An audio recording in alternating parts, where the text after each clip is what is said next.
दोस्तों, how are you. आप सबको पता ही होगा कि रिसेंटली सबसे ज़्यादा डिस्कशन होने वाला टॉपिक कौन सा है। That is the topic of launching Chandrayaan. Chandrayaan हमारे देश के लिए इतना इम्पोर्टेंट क्यों है, आइए समझते हैं और उसके कोई और पहलू को भी जानते हैं। दोस्तों, चंद्रयान 3 के और कहीं पहलू को समझे। आइए उससे पहले समझ लेते हैं कि मिशन चंद्रयान क्या है।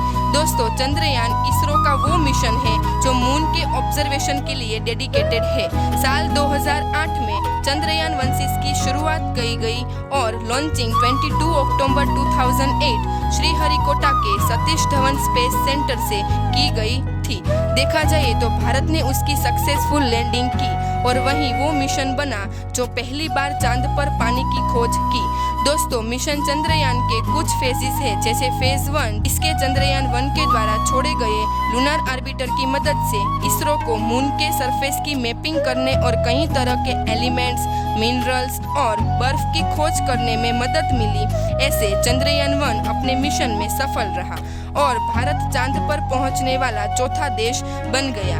हालांकि साल 2009 में इसरो से चंद्रयान 1 के कॉन्टेक्ट लॉस होने की वजह से इसे संपर्क हमेशा के लिए टूट गया। दोस्तों, अब बारी थी चंद्रयान के अगले फेज यानी कि चंद्रयान 2 की। 22 जुलाई साल 2019 को श्रीहरिकोटा से स्पेस सेंटर से एक ऑर्बिटर, एक लैंडर और एक रोवर के साथ लॉन्च किया गया और ये चांद की तरफ एक और कदम आगे बढ़ाते हुए इसको चंद्रयान 2 को लूनर साउथ पोल पर लैंड करने वाला था। लेकिन अनफॉर्चुनेटली लैंडर विक्रम ने चांद पर पहुंचने के कुछ किलोमीटर पहले ही हेडक्वार्टर से कांटेक्ट खो दिया और लैंडर क्रैश हो गया। दोस्तों, चंद्रयान 2 के लैंडर क्रैश होने के साथ ही मून के साउथ पोल पर सबसे पहले पहुंचने की ख्वाहिश भी धराशायी हो गई। लेकिन इसरो ने हिम्मत नहीं हारी और वापस इस मिशन को पूरा करने की तैयारी में जुट गया।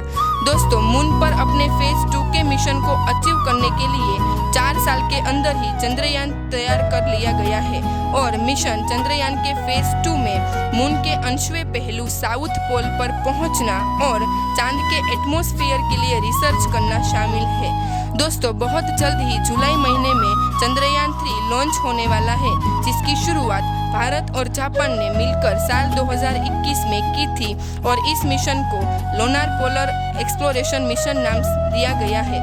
साथ ही इसे चंद्रयान 4 के नाम से भी जाना जा रहा है। दोस्तों, आइए जानते हैं कि चंद्रयान 2 की कमी को पूरा करने वाले चंद्रयान 3 को किस तरह से डिजाइन किया गया है और ये कैसे काम करेगा। दोस्तों, चंद्रयान 3 वो चंद्रयान 2 का ही फॉलोअप मिशन है। देखा जाए तो इसमें एक लैंडर और एक रोवर कॉन्फ़िगरेशंस और चंद्रयान 3 मिशन श्रीहरिकोटा के Satish Dhawan space centre geosynchronous satellite launch vehicle MK3 से लॉन्च किया जाएगा। इस तरह चंद्रयान 3 ने अपने सभी तरह के टेस्टिंग को सक्सेसफुली कंप्लीट कर लिया है और ये इसको मून के डार्क साइड यानी कि साउथ पोल पर उतारा जाएगा, जिसका टोटल मास 3900 kg है। आपको ये भी बता दें कि चंद्रयान 3 की थीम है साइंस ऑफ द मून, जिसमें मून के डिफरेंट साइंटिफिक प्रोस्पेक्टिव को समझने के लिए डेवलप किया गया है। और 15 जून इसरो के चेयरमैन S सोमनाथन ने चंद्रयान 3 को लॉन्च से पहले बताया कि इसके सारे पार्ट्स श्रीहरिकोटा में ही असेंबल किए जाएंगे। साथ ही चंद्रयान 3 में एक लैंडर और एक रोवर होगा जो मून के सरफेस पर वर्क करेगा। दोस्तों, यहाँ ध्यान देने वाली बात यह है कि चंद्रयान 2 में ऑर्बिटर भी ऐड था, लेकिन चंद्रयान 3 में ऑर्बिटर नहीं है और इसकी वजह यह है कि चंद्रयान 2 की लॉन्चिंग के दौरान सिर्फ लैंडर ही क्रैश हुआ था, जबकि उससे पहले लूनर ऑर्बिट में जो ऑर्बिटर छोड़ा गया था वो आज भी स्मूथली फंक्शन कर रहा, क्रूशियल साइंटिफिक डेटा को कलेक्ट कर रहा है और इसीलिए चंद्रयान 3 में ऑर्बिटर नहीं भेजा जा रहा है, क्योंकि चंद्रयान 2 ही ऑर्बिटर का इस्तेमाल चंद्रयान 3 के लिए किया जाएगा। दोस्तों, चंद्रयान 3 के मुख्य रूप से 3 ऑब्जेक्टिव है।